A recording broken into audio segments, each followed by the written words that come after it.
আসসালামু আলাইকুম। সঠিক নিয়মে কিভাবে টেলিগ্রাম অ্যাকাউন্ট খুলতে হয় চলুন দেখিয়ে দিচ্ছি।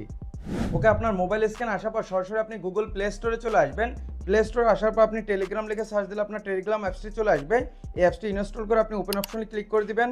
ওপেন অপশনে ক্লিক করার পর এরকম ইন্টারফেস পাবেন। নিচে দেখতে পাচ্ছেন স্টার্ট মেসেজিং, এই অপশনে আপনি ক্লিক করবেন। আবার এখান থেকে কন্টিনিউ অপশনে ক্লিক করবেন। আবার অ্যালাউ দিয়ে নেবেন। অ্যালাউ দিয়ে নেওয়ার পর এরকম ইন্টারফেস চলে আসবে। তো এখানে সর্বপ্রথম আপনার কান্ট্রি কোডটা সিলেক্ট করে নিতে হবে। এই কান্ট্রির অপশনে ক্লিক করবেন। ক্লিক করার পর নিচের দিকে আসলে আপনি এখানে দেখতে পারবেন বাংলাদেশ। এই বাংলাদেশ এটা সিলেক্ট করে নেবেন। তারপর এখানে আপনার মোবাইল নাম্বারটি দিয়ে নেবেন। যে মোবাইল নাম্বার দিয়ে আপনি টেলিগ্রাম অ্যাকাউন্ট খুলতে যাচ্ছেন ওই মোবাইল নাম্বারটি আপনি এখানে দিয়ে নেবেন।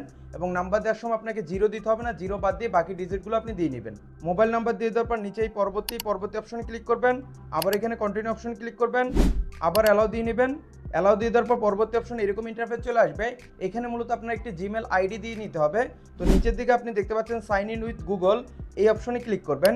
এই অপশনে ক্লিক করার পর আপনার ফোনে যতগুলো জিমেল আইডি আছে সকল জিমেল আইডি আপনি এখানে দেখতে পারবেন। আপনি যে জিমেল দিয়ে আপনার টেলিগ্রাম অ্যাকাউন্টটি খুলতে যাচ্ছেন ওই জিমেলটি জাস্ট সিলেক্ট করে নেবেন। সিলেক্ট করার পর পরবর্তী অপশন চলে আসবে ভেরিফিকেশন কোড। মূলত আপনি যে নাম্বারটি দিলেন ওই নাম্বারে একটা ভেরিফিকেশন কোড আসবে।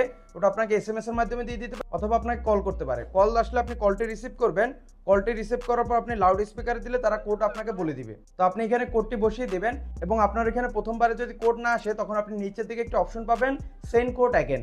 আপনি ওই সেন্ড কোড অ্যাগেন অপশনে ক্লিক করার পর পুনরায় আপনাকে কল অথবা মেসেজের মাধ্যমে আপনাকে ভেরিফিকেশন কোডটি দিয়ে দিবে। তো ভেরিফিকেশন কোড দিয়ে দেওয়ার পর পরবর্তী অপশনে এরকম ইন্টারফেস চলে আসবে। এখানে আপনার ফার্স্ট নেম দিয়ে নেবেন এবং এখানে লাস্ট নেম। আমার নাম যেমন সজীব খলিফা, তো আমি ফার্স্ট নেমে সজীব এবং লাস্ট নেমে খলিফা দিয়ে নিয়েছি। এবং উপরের দিকে আপনি দেখতে পাচ্ছেন প্রোফাইল ইনফো, এখানে ক্লিক করার পর আপনি নিচের দিকে দেখতে পাচ্ছেন আপলোড ফ্রম গ্যালারি, এই গ্যালারি অপশনে ক্লিক করবেন। আবার অ্যালাউ দিয়ে নেবেন। দিয়ে দেওয়ার সাথে সাথে আপনাকে গ্যালারিতে নিয়ে যাবে।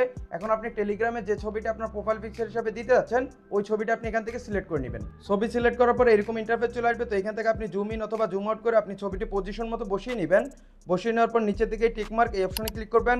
ক্লিক করার পর দেখতে পাচ্ছেন আমাদের ছবিটি কিন্তু এখানে অ্যাড হয়ে গেছে। তো নিচের দিকে পরবর্তী অপশনে ক্লিক করবেন। পরবর্তী অপশনে ক্লিক করার সাথে সাথে আপনার এরকম ইন্টারফেস চলে আসবে। তো এখানে কন্টিনিউ অপশনে ক্লিক করবেন। আবার আপনি অ্যালাউ দিয়ে নেবেন। অ্যালাউ দিয়ে নেওয়ার সাথে সাথে আপনার এরকম ইন্টারফেস চলে আসবে। এখানে মূলত আপনার কন্ট্যাক্ট লিস্টে যারা টেলিগ্রাম ইউজ করে তাদের কন্ট্যাক্ট লিস্টগুলো আপনি এখানে দেখতে পারবেন। মূলত এই মাধ্যমে আপনি টেলিগ্রাম অ্যাকাউন্ট খুলতে পারেন। দেখা হচ্ছে পরবর্তী নতুন অন্য কোনো এক ভিডিওতে। ভালো থাকবেন, সুস্থ থাকবেন। আল্লাহ হাফেজ।